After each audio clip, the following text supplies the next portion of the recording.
All systems go. Clear for liftoff.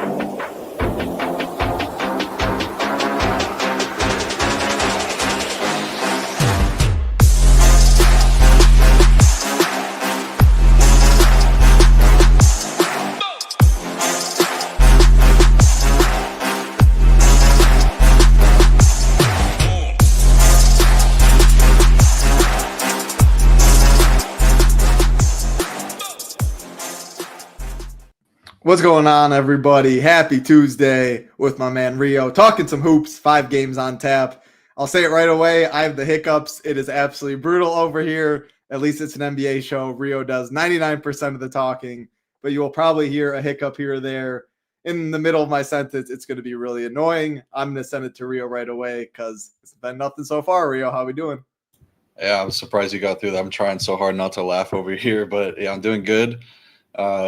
Great time to be a New England Patriots fan, 11-2, first in the AFC. So happy about that. I'll just talk a little bit about the slate because I don't know. This one kind of seems a little gross. 5-game slate. DraftKings just does not want to add those late games anymore, which is a bummer. But yeah, this is a kind of a gross slate. There's not a lot of games I'm super excited about. I think that the Portland-Toronto game could be decent. The Knicks and Boston game looks pretty good as well. But I think everything else is kind of gross. Hopefully tomorrow is a better slate. Yeah, Tuesdays are there's one. Tuesdays are usually pretty bad. What I always look at, though, right away, like you said, DraftKings has not been including the late games right there. 5 games on the main slate, 7 p.m. Eastern to 8 p.m. Eastern. After that, you are good to go for the showdown stuff. Our man Little Neck always has you covered. NBA showdown slate plan. You can get everything there. Any lean on some of these Q tags? Klingman, Butler, Zion, Paul George, Grimes. When we go game by game, I'll talk about it. But obviously everything locks within the first hour. Only one game to start at 7 Eastern. But do you have any leans right now on them? The only one that I feel fairly confident about is Zion missing, and I think potentially Missy in that same game because they did call up a couple of these G League guys. I see 2 guys from the G League being ruled in tonight, so that's kind of a clear indication that 1 or 2 of those guys were to miss. So I think we can kind of approach that game with under the lens that Zion is going to miss. But as far as everything else goes, luckily that Philly game is first because I think that's kind of the biggest news on the slate. It is first. First game on the slate. So that one's pretty big because there's a couple questionable tags on both sides that are fairly large with the Kaishan George questionable one would open up a lot of minutes for, I don't know, some pretty bad players, but that would still, there's a lot of usage and just more touches to go around for those guys. And then I think that Drummond is probably in. He did miss the last game, I believe, or at least didn't play a ton, but I think he's probably in. But the Grimes and Paul George one is really big because I think that you're going to have some interest in the Philly guys regardless, but that would make some guys like Jared McCain, maybe even Justin Edwards look a little bit better. And then Klingen don't really have a strong lean there, but I think that there is a little bit of leverage to be had by waiting for that one because it's not going to – I don't think we're getting Robert Williams in the starting lineup, but he would be a guy that probably plays more like 22 to 24 minutes. And he could compete from a points per dollar perspective against those guys in the first game that should get a lot of ownership.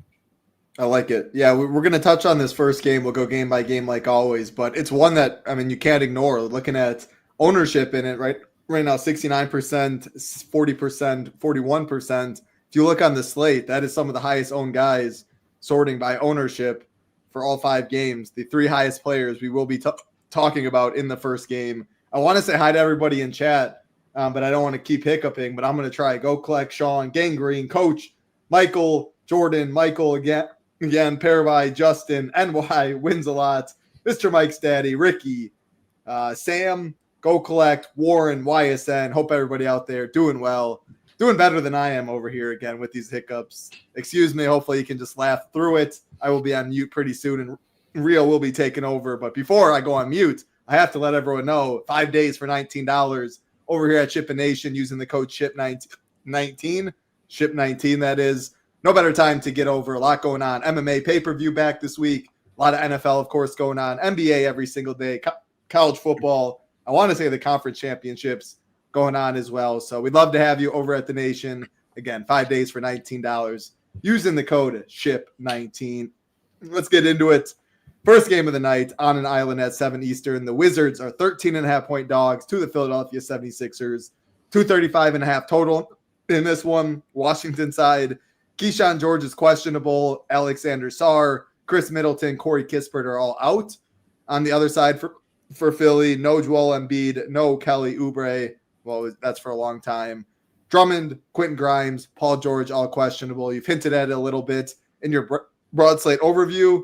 Oh, gosh, this is bad, Rio, but take it away, Philly and the Wizards. I got you.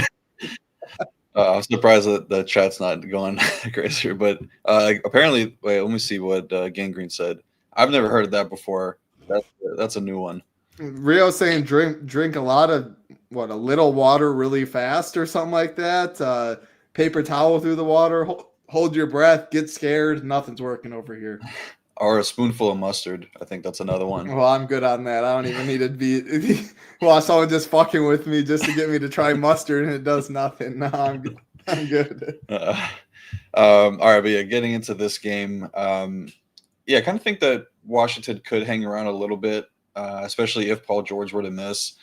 We kind of talked about a lot in the early portion of the season that the team does look a lot better. Just overall, having guys like CJ McCollum and Chris Middleton out there to kind of make things, slow things down for a young team. Obviously, the record doesn't show it, but they have played some pretty competitive games. I think we got some pretty good fantasy scores. So I'm kind of going to be taking that approach tonight because I do like a lot on both sides of this game.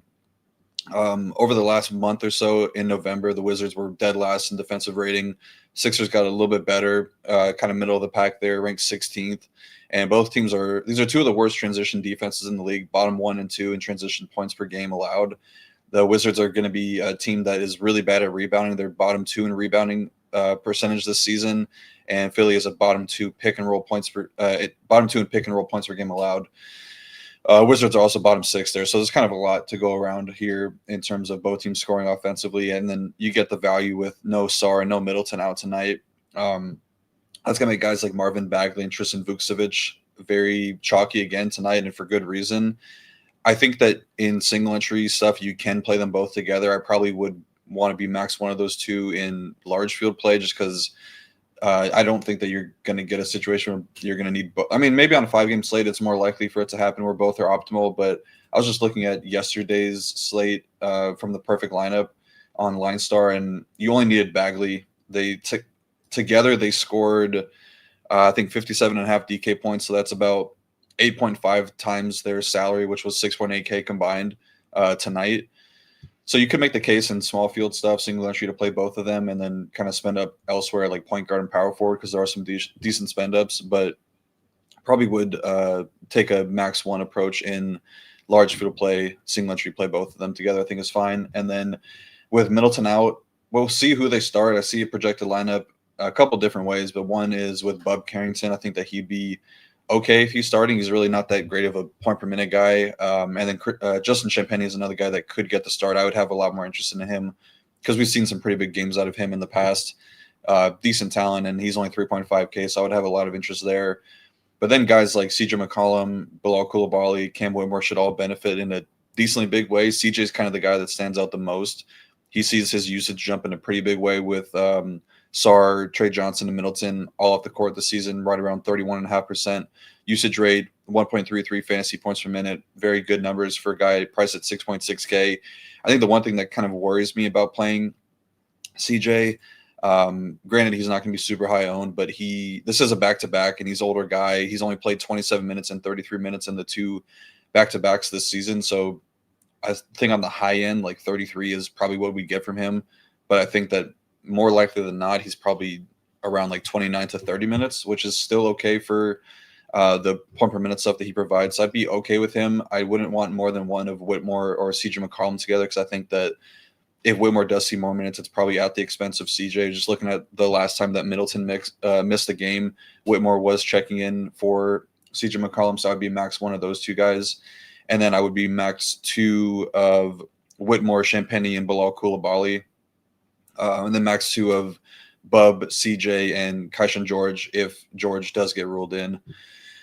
On the Philly side, Maxi's looking like one of the chalkiest plays in the entire slate and definitely the chalkiest spend up option tonight. I think for good reason. Really good matchup. Wizards are allowing the most transition points per game, 6th most pick and roll points per game, bottom 2 in DVP versus point guards this season. I think that the downside for Maxey would be that he's going to be guarded by Bilal Coulibaly, especially if Paul George would have missed. I think that would make it even more so that Bilal is going to be on him. So I think that is kind of the downside for him. But I think that just, it's a good matchup, really good team total. I think that he's going to do a lot of the heavy lifting. So I'd be totally fine playing him. Okay, Zion just got ruled out, so got that news nice and early. So I think Maxey's a really good spend up option, but I think that I'm definitely going to have some Jared McCain at 4.2K. He's playing a lot more minutes as of late. On the low end over the last 4 games, played 25 and then topped out at 29 in his last 2 games. And then you get the scenario where if Quentin Grimes were to miss, he probably becomes one of the better value plays on the slate. Take away Paul George, and then he kind of looks like a guy that's going to be impossible to get away from in this matchup. So I would think that if Grimes were to be out, I would probably want him being one of my highest owned players on the slate. And then if both Grimes and Paul George were to be out, like he's almost like TJ McCollum in a way for me. I would probably be like a borderline lock for McCain. I think Drummond will be back tonight. Obviously, this is a great matchup. We'll have to see what type of minute restriction he would be on. I think that having Adem Bona out there, not like him getting healthier again, they don't really want to play Drummond this many minutes like they were, or like when Bona and Embiid were missing. So I would think that it's more like a 26 to 22 minute split between the two, which is fine, just with how many fantasy points the Wizards give up. But if Drummond were to miss, then Bona would be a guy I definitely have a lot of interest in at 3.7K. I would probably be locking up my 2 center spots in this game and then moving on. Man, so what is this? I'm just trying to look ahead with the Zion stuff. Trey Murphy's still 7.3, Alvarado's 4.3, which seems a little cheap. Fears is 6K, like Queen 6.4. They're pretty appropriately priced. Obviously, no Zion opens up a lot of usage and rebounding and stuff when his minutes go. But I'm just trying to see the Cam Whitmores, Bagley and Vuk. Vuk will still be good plays down below anyway, but what is that? Does that change the slate that much? A name like Zion, you think it changes a ton, but I'm still not sure how many of these Pelicans are really going to be pop and be the highest owned plays. What are your thoughts? Yeah, I kind of agree with you. I don't think that much is going to change there. I think that guys like Murphy, Bay, and Queen would be the guys I'm looking to, but it is a really big spread. And I think that there's a very good chance that New Orleans just gets blown out in a really big way, and you probably there's a good chance that nobody really hits in a big way.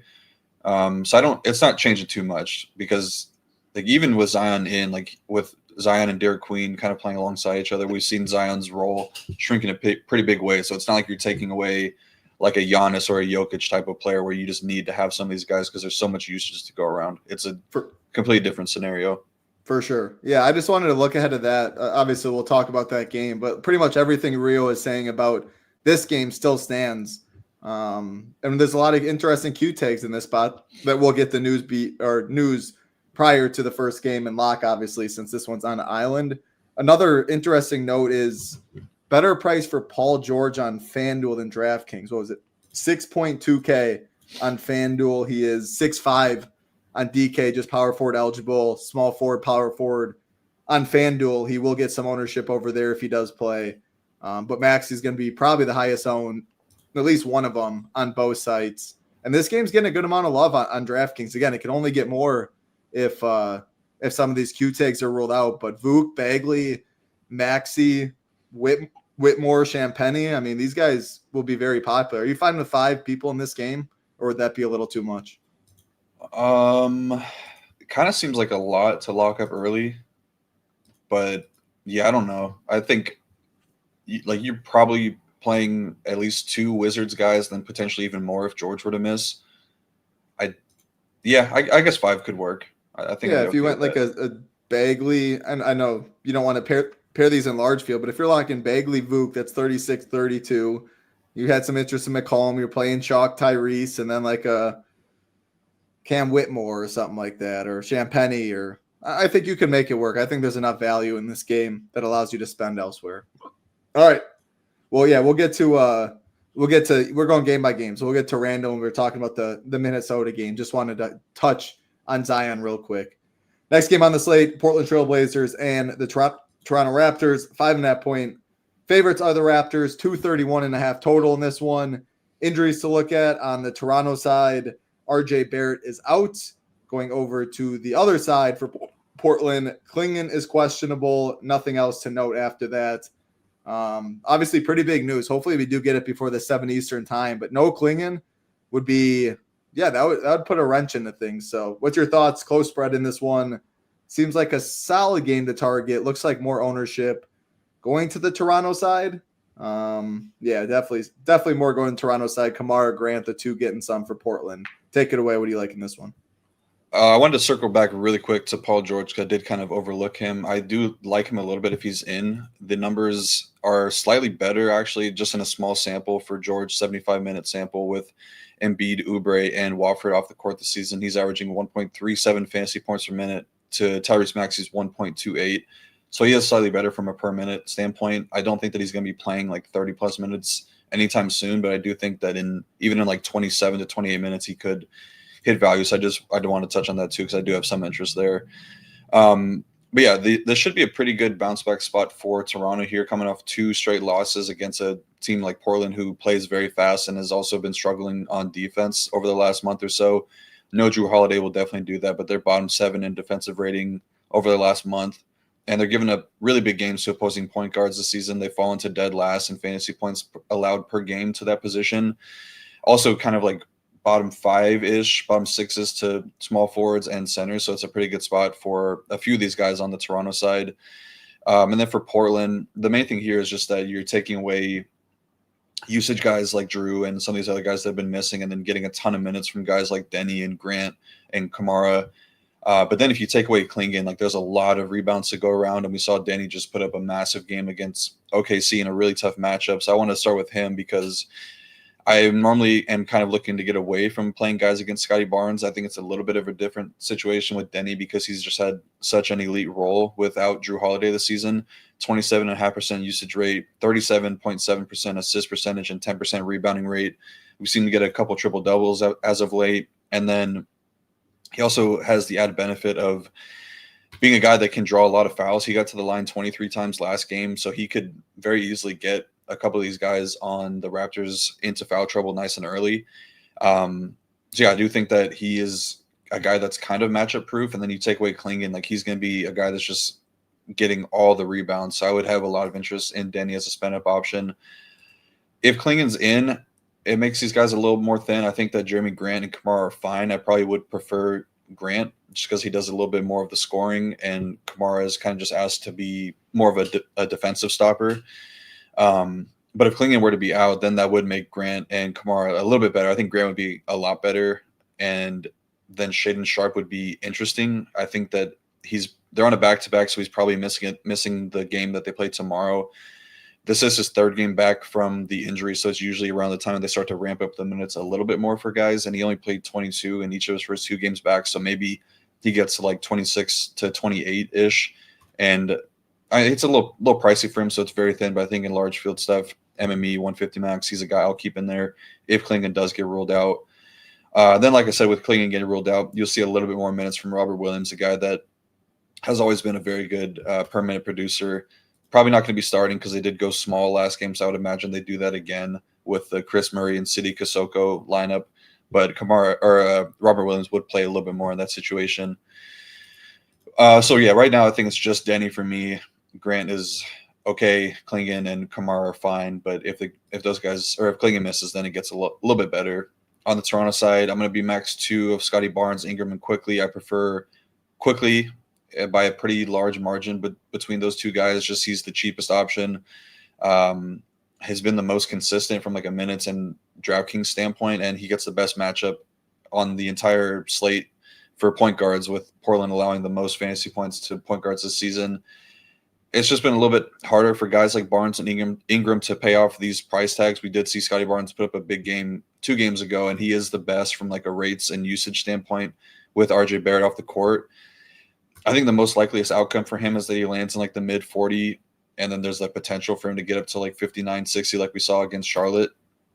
Good matchup that should be high paced with Portland bringing the pace there, but I think that Quickly is the guy that kind of stands out the biggest way. And then Ingram, same thing for him. He's just had a really wide range of outcomes in the 4 games that Barrett has missed. Been sub 20 DK points in one of them and then got up to 51 DK points. I think 8.1K is kind of a ceiling price tag for a guy like Brandon Ingram where you're going to need hyper efficient shooting, like probably him scoring 30 plus real points and then adding in some rebounds because he's just not going to do a lot of handling. I think that is kind of Quickly's game. So I think that Quickly is definitely the best option of the 3. Then I would have Ingram second, and then Scotty Barnes. And then Jakob Poeltl, 5.9K, I think is probably my second favorite option on Toronto. Had a game where he almost put up a triple-double, fell 2 points and 1 assist shy, so nice to see him have a little bit of a role change there. But the Blazers are bottom 6 in fantasy points allowed to centers this season. They allow the most blocks per game, so maybe you can spike for some steals and blocks there. He should be well-rested after getting the last game off, so yeah, maybe a better real-life game than a game you really want to get super deep into. The prices are pretty appropriate for both sides. Yeah, and I mean, like Ingram, Quickly, and Barnes are all getting ownership, like at efficient pricing with them all healthy. I don't love it really at all. Like I don't know if I'm just kind of scarred this year, or it feels like anytime I click one of their names that they're doing absolutely nothing for me. No, RJ Barrett's nice, but it's almost like I need 2 of these guys out to really want to have a ton of interest. Again, 5-game slate, like they're projecting fine point per dollar wise, fine cash game options for their price gets you 5x, but I'm not sure how much I'm loving the ceiling. Like Denny on the other side for maybe not half the ownership, but something like that. I mean, they're projecting it for half the ownership. I know he's more expensive, but give me that all day. 23 free throw attempts is wild. Like I've been on the Denny train. I think we both have for a while. I know you played him in the live final. I don't know if it was like 6,600 or whatever number it was, but he was never getting to the line 23 times. Like he was always very efficient. He could rebound, assist, just a great basketball player, but that's another step. You want to know something funny? I don't know if you've noticed this or if you even follow a lot of beat writers, but they're so biased towards their team in like an annoying way. Like especially the OKC guys, I had to unfollow a lot of them just because they're like, it's just so tone deaf some of the comments they make, but they're like complaining about Denny Avdia taking a bunch of free throws like their star player doesn't do the same thing. It's just such a brain dead comment.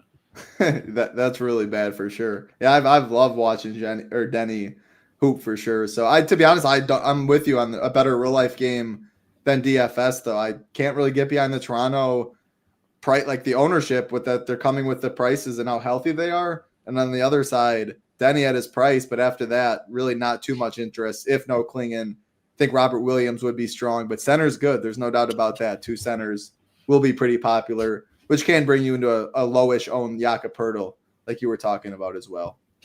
All right, we'll keep it rolling. Next game on the slate, Memphis Grizzlies and the San Antonio Spurs. 5.5 point favorites are the Spurs, 232.5 total. In this one, on the San Antonio side, in terms of injury, we are working with nothing, which is nice. Memphis side, Jock Landale questionable, pretty much irrelevant there as well. Let's take a look at ownership, sorting high to low. I mean, this game's getting pretty much no ownership on the slate, even though it is pretty closely lined. We have Devin Vassell, 6.3K. What's Jaren Jackson's on FanDuel? I know he got down super cheap. All right, back to 7K. It was like 6.3 or something last week. He put up a good score in OT. They raised his price a little bit there. So, yeah, a game that looks to be very low owned. Do you have any sneaky plays that can get you to the top without much ownership? Not really. I think that, I don't know, it's a decent enough game total and close enough spread that you could make the case for some of these guys. I just find it kind of difficult to get really good DFS scores from either side, really. Like Jaren did it once, and that's probably the best game he's had all season. If I'm not mistaken, I don't even know if he's topped 40 DK points more than once this season. So I don't really see a reason to play him into any type of ownership at 7.4K. I guess Edey is a guy you could keep in your player pool because he has shown massive ceiling, but you also got to compare him to Poeltl. You got to compare him to the Wizards guys, to potentially Time Lord and some other centers. Like I don't really know if 7.2K Edey even on this small of a slate is really worth getting to. Vince Williams has shown a high ceiling at times just with a random spike in assists, like a 17 assist game a few nights ago, but the minutes have come down a little bit as guys like Coward are getting a little healthier, Cam Spencer playing a little bit more. I would say I have a little bit of interest in Jalen Wells, but he's 5.1K, not even taking a ton of shots. I would say that you want off-ball scores against the Spurs because they do allow a good amount of catch-and-shoot points per game, and he would be the guy that stands out. I just don't really know if there's enough ceiling on him at 5.1K, so I think Memphis, pretty easy max 2 spot, and you could even make the case for max 1. And I also think it's kind of some of the same for the Spurs. It's a pretty good matchup for Fox, and he has shown a little bit of ceiling. You would think that he would have better floor with no Castle and Wemby out, but it hasn't really been the case this season. But the Grizzlies do allow the third most pick and roll points per game, so it is a plus matchup for De'Aaron Fox. I think if you're looking to one guy on the Spurs, it would be him. I think Vassell is okay at 6.3K. He also flashed like one game of a ceiling outcome, but on the most likely thing for him is him getting like low 30s, which I don't think is going to be enough on the slate. And then guys like Keldon and Champagne are getting a little bit of ownership. I would probably be max 2 Spurs as well. That way I don't have more than I'm not getting more than 2 of like the Vassell, Champagne, Keldon, or Harrison Barnes grouping, because I doubt that we're getting tournament winning outcomes from those guys. So yeah, kind of a unappealing game for me. I agree, and to be honest, like as we go through this slate, like I think it's so clear that Washington Philly game is just the best and only could get better, and that's why I would be fine playing 5 of them, because I'm not really loving any of these spots after that. I'm curious to hear your takes on the last 2 games, but like even with that Zion news, it didn't really open up much or like bring any like must plays or anything into consideration. Again, the Washington Philly, it has enough value on the slate, and then it has the maxi spend CJ mid-tier and stuff if you do need a good pace in that game. A couple FanDuel plays in this game that are going to get some ownership. Cedric Coward, 5,300 on FanDuel, which looks like a pretty good price. Harrison Barnes, solid price, small forward, power forward eligibility, 4,400. Looks like those were the main 2 differences. Julian Champagnie, I guess, 4,800. Shooting guard, small forward eligibility as well. Looks like that game will have a little more ownership on FanDuel compared to DraftKings. De'Aaron Fox, too, I will say, better price, 8.4K over there as well. So I know some people are talking that they're playing FanDuel. Trying to look at both sites and pricing and stuff. That game will definitely get more ownership on FanDuel than it will on DraftKings. All right, before we get to the next game, 160 watching. Do appreciate everyone hanging out. Hope everybody having a good Tuesday. All we ask from you guys, like button, subscribe button, helps us out a ton. And again, if you want to join us at the Nation, no better time, 5 days for $19 using the code SHIP19. December, it's a great time of the year. NBA in full force, NFL still kicking it. If anyone's out there in the best ball streets the last week before the playoffs, good luck to everybody there. I know Rio, like you said, having a good time with his Patriots, 11-2. Playoffs should be a lot of fun. I think it is wide open. All right. We'll go back to the NBA, 8 p.m. Eastern. Minnesota Timberwolves and the New Orleans Pelicans. 12.5 point favorites now are the Timberwolves. 231.5 total in this one. Injuries, nothing to be heard of on the Minnesota side. Pelicans, a lot of injuries though. No Herb Jones, no Zion. Messi is questionable. Man, if Messi misses this, they're going to be pretty thin in the front court. At least, Kevon Looney, is he going to be back in our lives? Talk about first the Messi questionable tag. Again, no Zion. This is yet to be updated, or at least maybe it has. I think Trey Murphy would probably be my favorite, but again, there we go. Let's sort by value. Man, Messi if he plays, and if he doesn't play, Derek Queen, you mentioned earlier, Looney there. But yeah, what are we doing in this game? Ownership obviously is not updated yet. Yeah, I don't really know about the Missy Q-Tech. I would think that they would have had something on the injury report when they announced the Zion stuff, but that would probably just make Looney a guy that's getting some backup center minutes, and they're probably going to be playing this Micah Peavy guy a little bit more. I think it would just be solidifying Derek Queen's minutes at the front court spot, and he's probably a guy that could play into blowout. I don't think they're going to have Looney out there for that. But yeah, like you said, like nobody's really a standout value play on the Pelican side. I think that if you are looking to get into it, if you're playing Murphy, Bay, or maybe not Queen, but if you're playing Murphy or Bay, I would think that the scenario that those guys get there is probably in a closer game. So I would probably look to pair them with Minnesota, like maybe one or two Minnesota guys. I think Minnesota is going to have a lot of success on offense regardless, because this Pelicans team is towards the bottom in pretty much every single defensive metric that you can look at. So you're probably getting a good game from one of Ant or Randall or Nas, or I mean even Gobert, Dante, Jaden. I think one of those guys puts up a decent score tonight in the minutes that they are on the court. And then if you get full run from them, that's even better. So yeah, I would say Murphy and Bay are probably, I don't know, like they're fine. Like I said, like I'm not really running to play them. I think Queen is probably the best option now at 6.4K, because we know that he does have really big upside. Even in a tough matchup, he just does a lot of everything, especially now with Zion out. I think we'll see him get back to that same role that we were all playing him in, like the 5K range when he had power forward eligibility. I think that even him just being center eligible with the role that he's expected to have should be fine. I guess Fears got a little bit better. Probably don't want to play him with Alvarado. I think Alvarado is probably the guy I prefer between the two, just at 4.3K and kind of similar upside. He's been playing a lot of minutes in the games that he does play.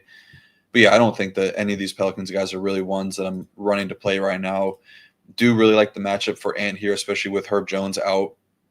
The Pelicans allow some of the most rim points per game, the most threes per game. He's been solid lately, but there was a lot of talk about him, or him talking about this coming into the season, where he was saying basically against like these bad teams, I need to go off against them. He had a really big game, a couple of games against Utah where he went off. So I think he kind of takes the same approach here. 9.4K expensive price tag, but I think he does have the upside. And then if you get the potential close game and he gets like his normal 36 to 38 minutes, he could really smash in a big way. So I like him a good bit. Same thing for Randall. Really good matchup with there being no interior presence on the Pelican side. I probably don't want to play more than one of Ant or Randall together, because I think it's kind of unlikely that they both get there at these price tags. I think it's one or the other. Same thing for Rudy and Nas Reed. I'm going to be max one of those two guys. Nas is starting to play a little bit more at the expense of Rudy Gobert's minutes. And we should see maybe Nas plays a little bit into blowout. Maybe he gets like 4 blowout minutes if the game is out of hand going into the fourth quarter. And then I like Dante and Jaden McDaniels for different reasons. For Dante, he's been shooting the ball well from 3-point range this season. Pelicans allow the most threes per game, so he could spike there. And then for Jaden, I think this is a team that doesn't really have a lot of experience, so they could turn the ball over a lot. They allow the most points per possession off of steals in the transition, so there's a lot working in Jaden McDaniels' favor. But the main thing for him is like the downside could be really big if they don't really need him out there a ton for defense, because you're not really worried too much about what the Pelicans are offering. So I think this is kind of there are some plays in this game, but it's really not what I'm in love with. Yeah, I mean, Ant's a pivot. Obviously, he's going to get a little ownership, but Maxi's clearly going to be higher owned there. McDaniels, I'm always good playing Jaden McDaniels, but like, yeah, you want it to be a competitive game where you can play 37-something minutes like that. It's probably not the game there. I do think I prefer Dante. If he can make his shots, he can spike a little bit. It's not really a game, like I said, though, from the top, or like last game, like that Washington-Philly game by far sticks out the most, and these other games feel pretty tough to get to. A lot of the stuff, they're more healthy. Maybe it's just Derek Queen. A lot of people are going to go cheap at center due to the Bagley, the Vuk. If Klingon's out, then Robert Williams. Man, Derek Queen is he's really, really good. The price is getting up there, but gets you on a little different roster construction build. I think he'd probably be my favorite one on the Pelican side, but I don't see it a game like that I have 4 pieces of.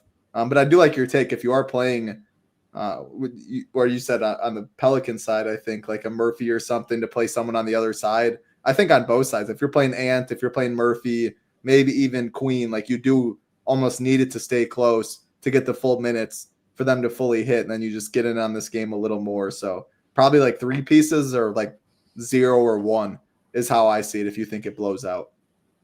All right, last game of the slate, the New York Knicks and the Boston Celtics. We have the Knicks as 1.5-point favorites, 230.5 total in this one. As far as the injuries, nothing on the Boston side.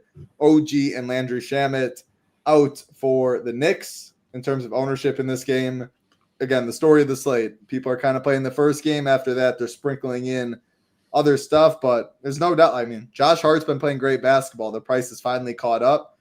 Derek White also been playing good basketball, 7,400. Jaylen Brown, I think this is the ownership that is probably wrong. I think Jaylen Brown's the highest owned in this game, and this could be approaching like the 30% number. I don't think Ant's going to be like double the ownership. So, yeah, take it away, Knicks and the Celtics.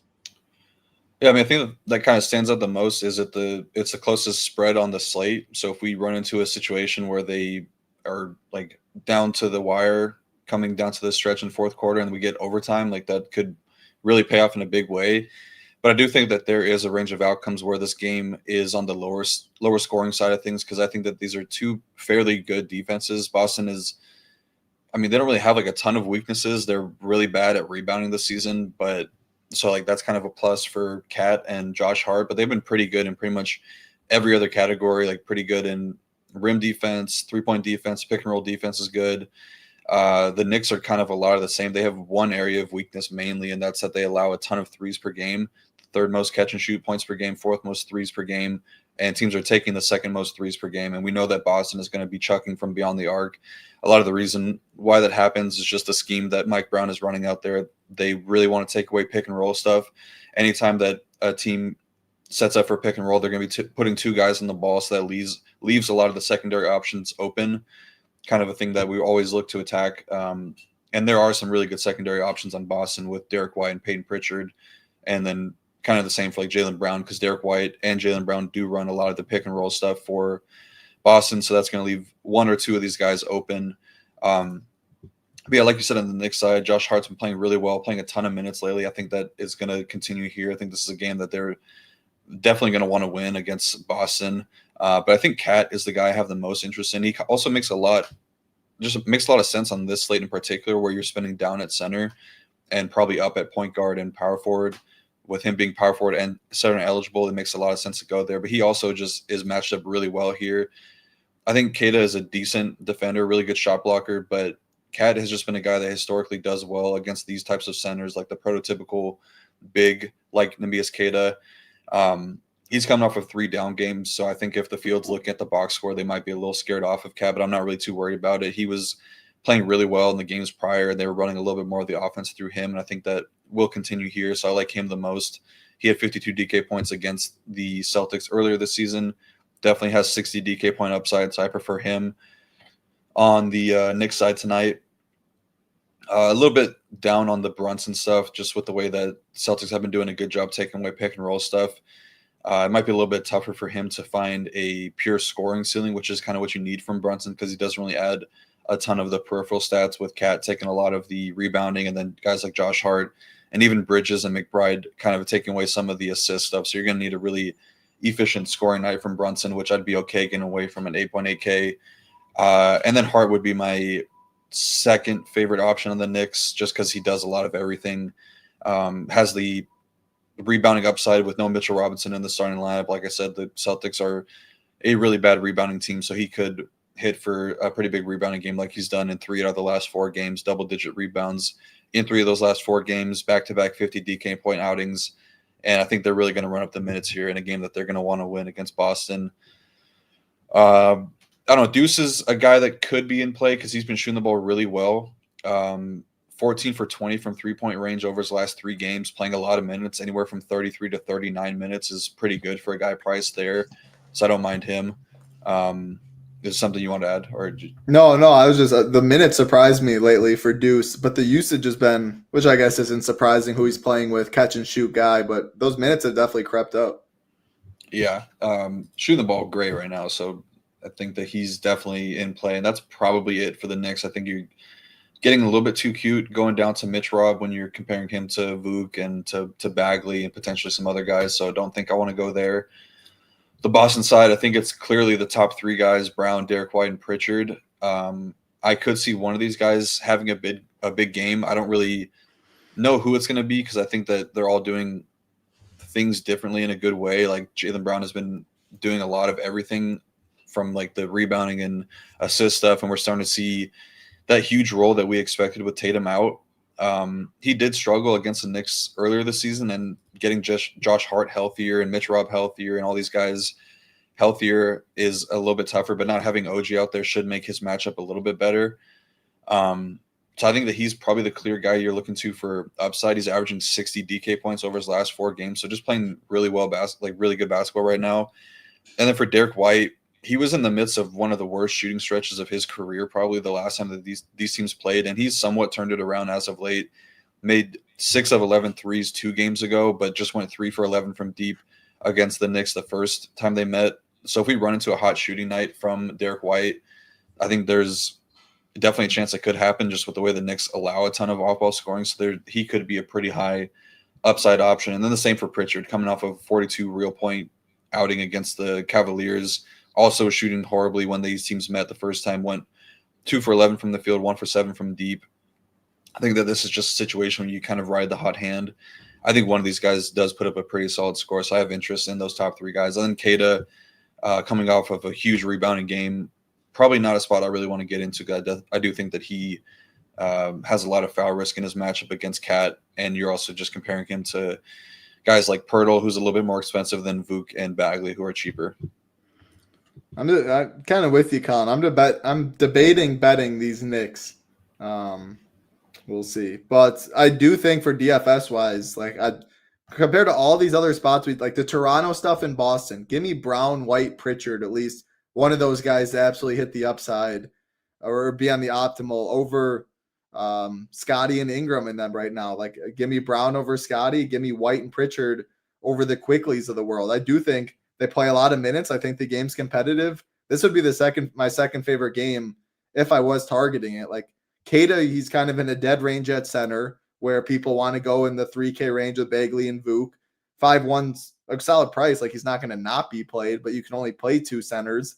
So I think that's good. I think one of Pritchard, White, Brown, maybe even 2 of them's fine. And on the Knicks side, I think Josh Hart, the price is up there, but if he's going to play 38, 39 minutes, I'm fine. Just keep jamming him. No one is priced above 10K on this slate. And then the Cat stuff's really interesting. So what do you need? Like you said, with center, everyone's spending down. Point per dollar, he grades out poorly. When people spend up, it's the Maxis, the Browns, all of that. What do you think he needs? Granted, he has power forward eligibility, which is nice, and I probably would play him there if I do. But, like, what does he need on this slate, do you think? It's a hard question because, like, if Maxey does well and all that. But, like, what would you be happy with if you're playing Towns? Like, definitely, is 56 enough? Yeah, I would say, like, mid-50s to upper 50s is probably good enough tonight. It just depends also on what Denny does and what I guess like Julius Randle does from a points per dollar perspective. It's a hard question for sure. Yeah.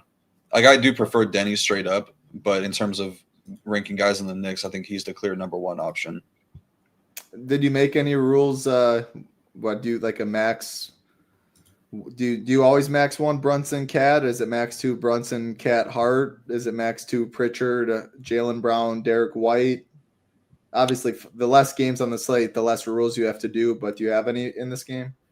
I would say I think probably max 1 Cat and Brunson, and then probably max 2 of like Hart, Bridges, and McBride. And then if you're considering anybody else, like, I would probably be max 1 Mitch Robinson and Cat. Then I'm pretty much always max 2 of Brown, White, and Pritchard. And then I would probably consider, like, if I have 2 of those 3 guys, then I would want somebody on the Knicks. That makes sense. I like that. Yeah, I mean, I think Sam Hauser is fine. 35, 29 minutes the past 2 games. No one's really going to play ownership. Another sniper, catch and shoot. Shout out another Wisconsin guy. But, yeah, I think Hauser's fine. Mitch Rio did touch on that. He definitely prefers Bagley and Vuk when going down there at center, so not one of his favorite plays, and I do agree. I'd rather just like spend up with the position to get different with a Keita, with a Derek Queen, maybe even Cat. Again, I prefer him at power forward, though. I was trying to see why the minutes spiked so much for Hauser and why Pritchard did so well. I didn't realize that Derek White missed their last game, but I'm seeing if I think they're fully healthy in the game before that against Minnesota where he played 30 off 29. the bench. Yeah. 5 for 12, 33 DK points. I think it's totally fine on this 5-game slate. Again, I prefer a lot of the Washington Philly stuff when going down below, but this is my second favorite game on the slate. I think the minutes are up. I think we get a really competitive, good real-life basketball game, and the usage has been good for a lot of these guys, appropriately priced. I wonder if there's a chance that he could start just because It seems like I don't know, like the Jordan Walsh had a good game last time out. So I don't know. He's probably not starting, but I would definitely like it, but then that he'd be even more popular, which I guess wouldn't be the best. I got nothing in that game. If there's anything else for a sec, but first I wanted to show Brian said he's fairly new to DFS, so I mean there might be other people watching. I don't think I say this enough on here, but we do have education videos. If you go under more at Chip Nation, if you're a member, you go down to education. 5 sports that we have for NBA. It's 2 hours. Hoop, Tambo, myself talking, or an hour and a half. No, I think it is about 2 hours. I think it starts hour and a half there, but hour and a half, 2 hours. Hoop, Tambo, myself talking NBA. Again, you can see right there if you introduction, the process, roster construction, difference with live finals, qualifiers, multiple people ask questions. So if you're new to NBA, NFL, PGA, whatever it is, it's free with a membership at Chip Nation. More education. Make sure to definitely check that out. Also, Rio and Sheets do a great job in the Saber series. You can apply just what they're talking about. It's mainly NFL, but you can apply a lot of it, like late swap. It's a very similar process from NFL to NBA to all of that. Definitely check out Sheets and Rio every single week. 2 of the best using Saber Sim. You can ask them questions. Very, very good show. That is premium members only. Rio, any final thoughts? Anything before we get on out of here for this 5-game slate, 7 Eastern to 8 Eastern? No, not really. I don't know. I don't think that it's a super exciting slate, but definitely gonna be playing it, and I don't know. Hopefully, get some better results than the last few slates. Been getting killed in NBA lately. Yeah, I mean it's a very long season. Day to day is really tough, and that's the tough thing with NFL though. Like right there, you're getting killed in NBA the past just say 2 weeks. Well, if you get killed in 2 weeks is 14 slates. You can get killed in months and months in NFL, in main slate NFL, literally because there just isn't slates. You cannot realize. You can realize your equity or your EV, or you can under realize it really quickly. There's not nearly as many slates. Rio's already at a second place. You've already had some solid scores. It's a long year. It only takes one, especially Rio. Nowadays, with how top heavy these things are, I mean, you take 4th once a month, you're still probably going to be losing at the end of the day, and you could be building pretty solid teams that way. So keep with it. That's all I really got as well. Shout out Michael, Colin, Jake in here. We appreciate everyone hanging out. All right, that's all I got. Slate plan, core reports, everything will be up on the site. Projections, ownership, updated. Like always, thumbs up, subscribe on the way out. Helps us out a ton. And again, 5 days for $19. Using the code SHIP19, we would love to have you. Get in the Discord if you do join. For Rio, I'm Titletown. Good luck. Be safe. Peace.